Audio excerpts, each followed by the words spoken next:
you really hate Sean Combs. Why would they be thinking that? Because of the things that you post on Instagram, Look at this. And let's stop for a second and do say that I hated him enough to hire his kids. And we've never done anything to each other. So it's just competitive energy and things that you say about other artists while you're in hip-hop culture. I go on my Twitter and I see people saying, you look like you have AIDS, you should go die. I don't understand how I dedicated 22 years of my life to my fans, and now they turn on me. Do you regret ever getting involved in... I didn't have a choice. It got bad when I was about 15 years old, because when I did MTV Cribs, the day that I had to go show off that house, my mom and my dad told me, we're getting a divorce, but you still have to go do this. I had to go show off all the stuff my whole life that was going to be taken away from me. When 50 Cent releases a documentary exposing what had been hidden in the shadows, the conversation quickly moves from idle speculation to uncomfortable accountability, focusing on why vital truths were delayed and who benefited from that silence. By charting Aaron Carter's rise and fall alongside the unchecked influence associated with Diddy, the film does more than revisit history. It forces viewers to confront responsibility, questioning not just what was known, but who deliberately ignored it. With familiar faces like Justin Bieber appearing across intersecting timelines, the documentary highlights a broader, industry-wide pattern where power was protected and voices were silenced for years. This isn't about isolated incidents or individual errors. It's about a system that prioritized image over reality. And if the evidence was always accessible, the real question becomes why it took so long for anyone to piece it together and demand accountability. Of your father and losing him, and then yet earlier you acknowledged that your father had put a to your head and fired it. Sean Diddy Combs has been swimming in both criminal and civil law. What?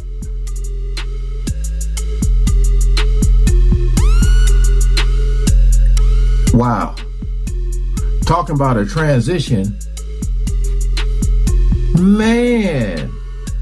Ever since he got indicted, and the storm doesn't seem to be letting up anytime soon. Recently, another wave of accusations has just been leveled at him, this time a staggering 25 lawsuits alleging inappropriate relationships with younger individuals. And while the whispers about his past connections with Justin Bieber and Usher during their early careers have been making rounds in the past months, a new shocking name has entered the conversation: Aaron Carter. Aaron, who allegedly first met Diddy at just 9 years old, is now being linked to allegations that have sparked heated discussions across social. When 50 Cent frames his documentary around what was intentionally hidden, he isn't just resurfacing rumors. He's reconstructing timelines and revealing how key moments were quietly wiped from public memory.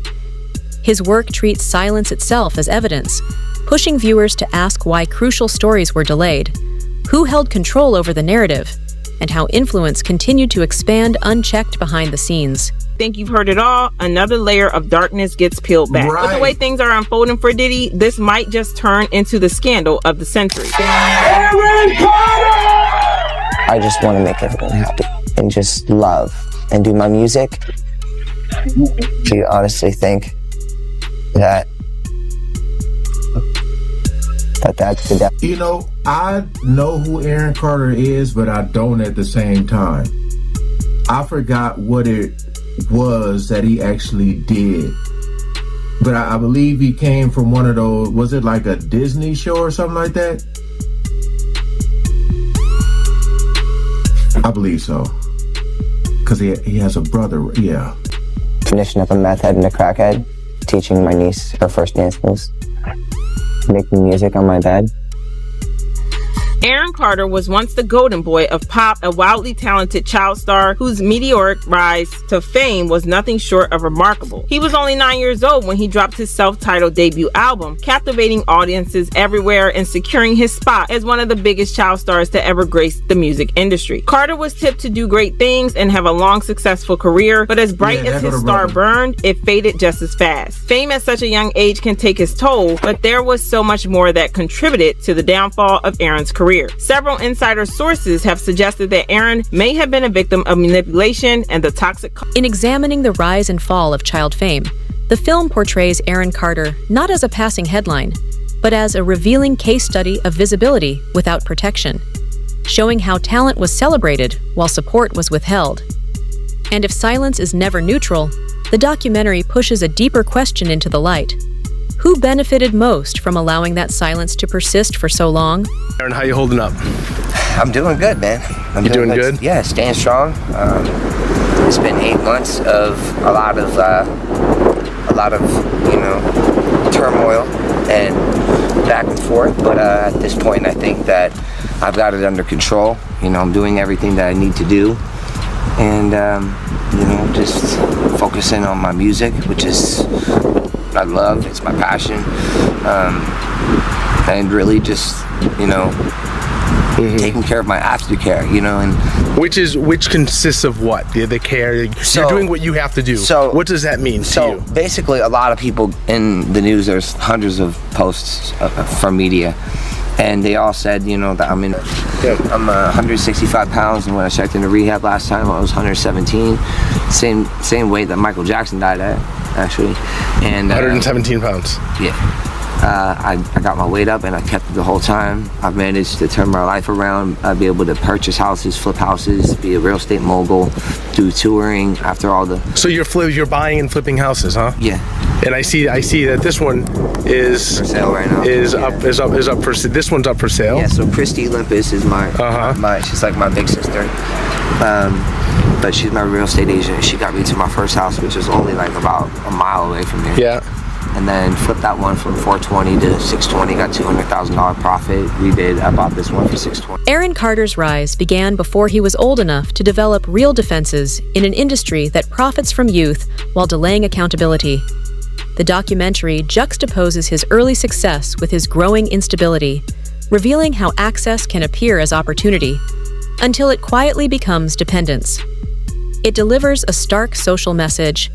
When a child's value is measured by performance, warning signs are dismissed as mere pressure, rather than recognized as danger, compelling viewers to confront the moment when ambition eclipses responsibility and the duty to protect is sacrificed for success. Stuff that's going on with that.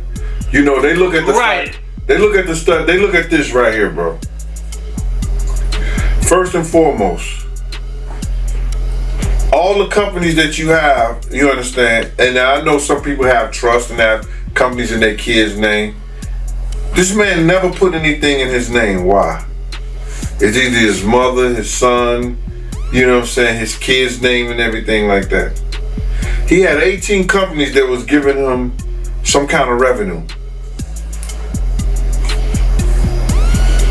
Why is nothing really in his name? Is there some kind of tax evasion? They looking at that. You understand? You got people in the industry that's been saying for years, this man is having sex with underage. So now the federal government is looking at that like, yo, when is somebody gonna come forward? We got this information. This alleged information, but nobody's willing to come forward. Then they go on to say, yo, Shakur Stewart mysteriously dead. Supposed to be a self-inflicted wound. Person that had everything going for him in their life. Kim Porter, dead. Somebody's car gets blown up.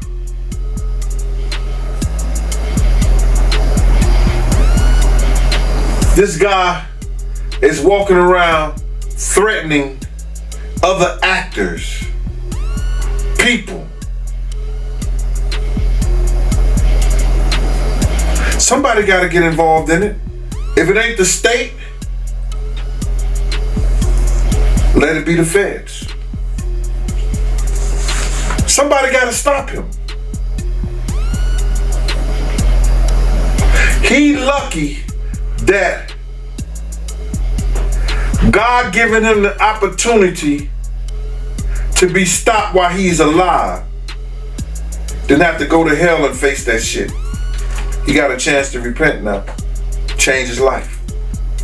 You mentioned minors, and a lot of people have been trying to drag Justin Bieber into this situation because there's a lot of like suspect looking videos with Diddy and Bieber in it, and they're making a lot of allegations.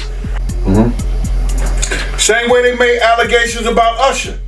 The film repeatedly returns to proximity, exploring who stood closest to decision makers and who controlled access to opportunity, showing that influence is rarely accidental.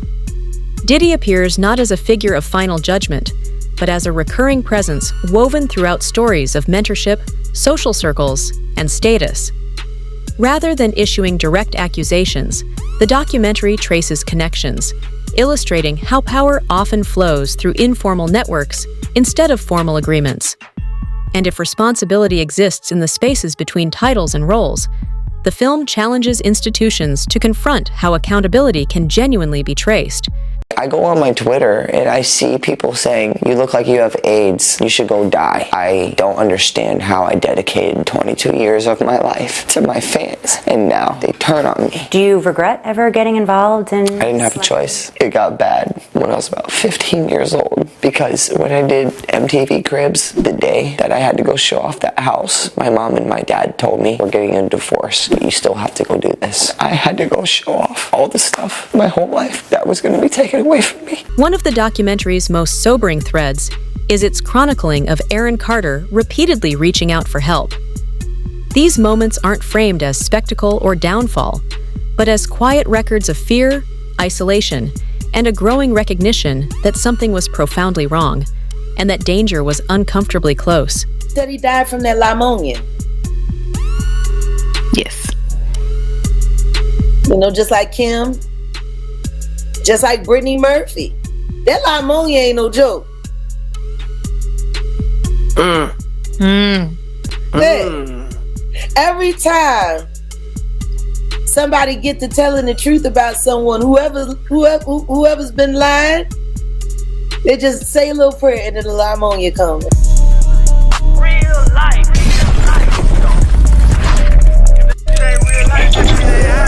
It ain't real life. Real life street stars. You know what time it is. Oh no, it's all good. But Uncle Ron, Beyonce's ex-bodyguard, who threatened to expose them. Yeah, threatened to expose them. I believe in 2023. Is deceased. He's passed away. Allegedly, that's what they are saying. Allegedly, that is what they are saying. What are your thoughts on that? Well, they said he died from that pneumonia. Yes. Just like Kim, just like Brittany Murphy. That pneumonia ain't no joke. Hey, every time somebody get to telling the truth about someone, whoever's been lying, they just say a little prayer and then the pneumonia comes, and then yeah. A lot of people been getting that pneumonia. I'm surprised they didn't try to say that Liam. The moral weight of the story is shared by everyone. Audiences watched, platforms amplified the moments, and yet meaningful intervention never arrived, revealing a system where suffering became visible to millions without prompting real protection. When distress is broadcast so widely and so clearly, the documentary confronts viewers with a hard question: who is truly responsible for stepping in and taking action? Got that pneumonia, but he went over that balcony. But the thing is, they say he went on his own. But there's two other things that I considered as I speculate. This is all my speculation. None of this is true yet. But what if somebody told him he had to jump off? Man. What if he would have rather jumped and be out? Right. Or maybe imminent danger was there. it's that was alleged the that only escape. Right. It's alleged that he had Tootsie. Oh no, that's not alleged. That is a fact. There, Rook. It was found in his system in his autopsy. That's not alleged. That's crazy. Did the Tootsie? Did you? Yep. Jack, Liam Payne, his fall. There's a lot of alleged things they're saying that On happened. multiple levels, his fall. There's a lot of Career-wise, speculations. personal life, Right. health. What is his ties to Diddy? I mean, all of those kids from that era, even the British bands, they all partied with Diddy. I'm just...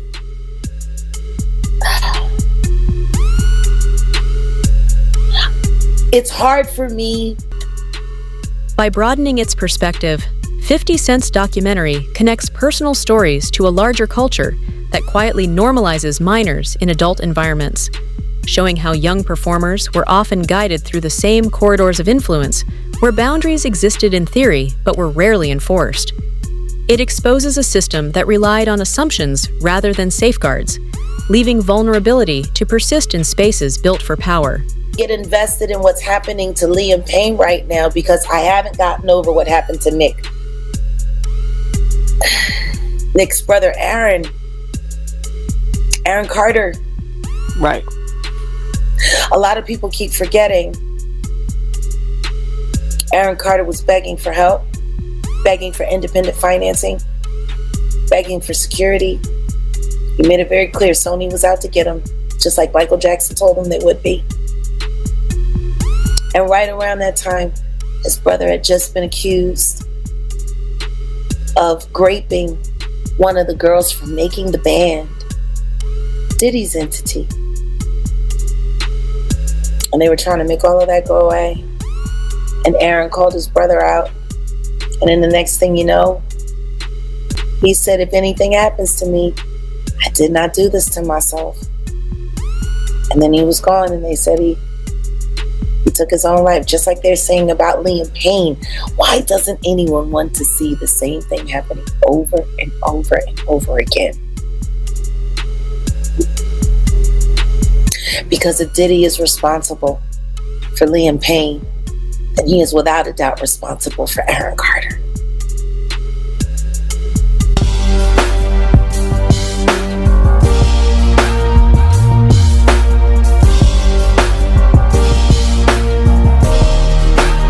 Shout out reality street stars, nigga. Motor. References to Justin Bieber appear not as accusations or comparisons, but as contextual evidence of a recurring pathway the industry has carved out for young talent. And when these patterns repeat across generations, the documentary pushes viewers to question whether they can truly be dismissed as mere coincidence. You know what I'm saying? It's like 150 hugs. You're a public person as well, and there was one instance in Harlem, and his reaction when those people went away. Got in the car and said, I feel like I need to wash, like I'm dirt. That was, it show you his character. Was that the reason for including it? Yeah, I mean, what's the odds that you would do that in front of a camera? Like that's one of the moments where he forgot he was on tape. How do you respond to people who say that it's more about the disdain that you have for Sean Combs than it is for giving the victims a platform? What they consider a pre-existing beef, right, for 20 years, right, is me being uncomfortable with him suggesting that he takes me shopping, or I looked at it like it was like a tester, like maybe you'll come play with me, type of thing, right? And it's not personal. I think it's important to also let people know that the show is not completely the perspectives of people that did not like Sean. We weren't trying to just get the highlights, the salacious details, that the real goal was to storytell. And not everyone needed to have an allegation to be a part of this project. The 4-part series also features 2 jurors from Combs' trial who are speaking for the first time about how they reached their mixed verdict, finding Combs guilty of 2 prostitution offenses, but clear of racketeering and sex trafficking charges, both sharing their thoughts on the relationship between Combs and singer Cassie.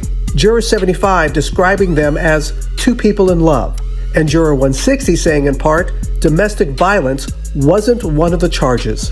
Cassie, is she a victim in all this? I believe Cassie's a victim in all this because she came in as such, she's like 18, like 19 years old.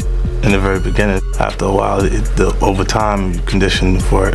The goal of what the film is trying to do is to let the audience kind of come in to ask questions like, were their decisions colored by certain things, and who got the benefit of the doubt, in that courtroom? Do you think that hip-hop culture was on trial as much as Sean Combs was? Look, if I didn't say anything, you would interpret it as the hip-hop is... The documentary portrays silence as a system upheld by loyalty, fear, and concern for reputation, showing how many adults around young artists likely knew enough to intervene, but chose to remain quiet while claiming ignorance. This creates a shared responsibility where no single person is fully to blame, yet harm continues unchecked, forcing viewers to face a difficult truth. When everyone knows a little and says nothing, where does real accountability truly lie? Seen footage of Sean Diddy Combs in the days leading up to his arrest in New York last September. You want to put the stuff in my fanny pack, King? The exclusive video obtained by Netflix shows Combs debating with his lawyers about strategy. So they're saying it's his lawyers. How on earth did 50 Cent get a hold of footage of his lawyers? Now, one could say, isn't that privilege? How is this footage allowed? Now, you could also argue because someone's filming, there's other people there, you lose privilege. I've learned that in my appeals case. I have not filmed any of my legal meetings on purpose because if you film it, well, then it gives up your privilege in a way. So I'm assuming that's how they're getting away with this, because he's filming conversations with his lawyers, whether they knew or not. That footage, now that it's gotten in the wrong hands, or I guess different hands, isn't any longer privilege. I want to get a lawyer on to sort of confirm it, but I gotta be honest, I'm kind of shocked. You'd think, well, this should all be included, should it not? Listen to me. I'm gonna get off the phone right now, and I am going to let you professionals look at the situation and come back to me with a solution. No matter what, no matter what nobody said. Let's just here and there. Y'all are not working together the right way. We're losing. The footage is. Like, the way he's bossing around these high-powered lawyers is so revealing. Part of a new, highly anticipated docuseries by director Alex Stapleton and rapper and executive producer. Look at that smile. Look at that smile. Oh, he's loving this. Jackson, titled Sean Combs, The Reckoning. Was there anything that surprised you when you were watching? I think it was surprising that he actually filmed it. It was very interesting to watch a man who's known for his brand presence. He has a really amazing knack for marketing and all of that, and how he was sort of taking that into account in how he was coming off to the public. We knew that was coming, by the way, because we learned that throughout, as he was using his own kids to post birthday messages and etc. Like, this guy wants to control everything. The exclusive video also shows Combs in Harlem greeting fans. He's like, oh yeah, look at all these. This was yeah, what's up? Let me shake your hands. Yeah, I'll take this. He thrives in this. This is when people recognize him. He seems to. What up? Like, barely anybody there. And he's like, yeah, everybody's here looking at me. He's like the quarterback that can never graduate, it feels like to me. I need some hand sanitizer. Hold on. I got it. I've been out in the streets amongst the people. Yeah, I gotta take a bath. I've been in the streets amongst people. I gotta take a bath. He's like horrified. He's disgusted by it. Like the amount of people that actually I'm coming in contact with. Like that's what I have to do. A pivotal shift occurs when speculation yields to formal process. Legal filings, professional review, and careful investigation replace casual commentary, and the tone sharpens without becoming sensational.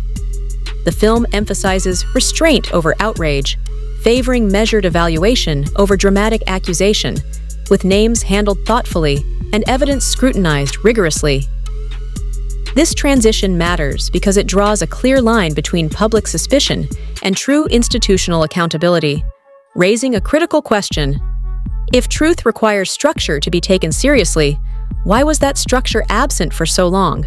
$1,000, you know what I'm saying? You can sit here and tell me that you're gonna pay me for my time sitting right down here with y'all. You understand? So then, you know, one thing led to another, and I was like, yeah, all right, well then, you know, F you, you know, I spoke to 50, and then she said 50, and this is exact words that came out her mouth. 50 does not determine what goes in and go out of this documentary.